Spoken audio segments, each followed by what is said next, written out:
Ya kilaingut kinongelam bahakmat ke Kasi Students Union KSU kibala syakem bersyak set hatura bat William Nagar lawan lambiang seshlong bat rakno seshlong district jail henikasingi arpesan terik.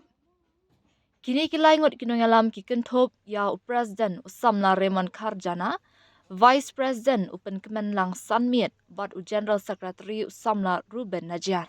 Maria Yu Jingtip kinongelam ke KSU kentop ya Assistant General Secretary Usamla Pensyai Borlang Rani kumju President bat General Secretary Barim uba Lambok Star Marngar bat Donald V Thaba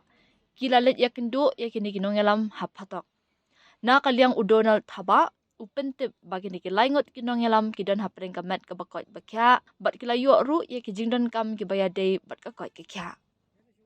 Kini kinongalam kila ay boru ikidikot ka CEC bakin penong ya kajingalang menta ka janmit arpesan trik nailar bat banshim ya karai halor kajingkot ya keren jong umintri rangba ka jela halor kisan talikimat jingdawa jong ka KSU ong usam ladona.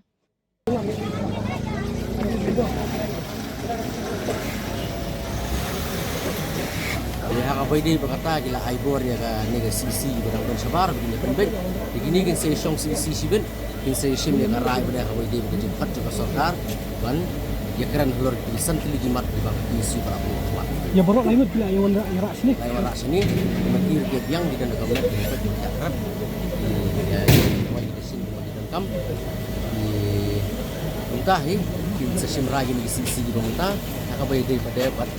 dulu pindah akan cepat dari sorkar ya kan isi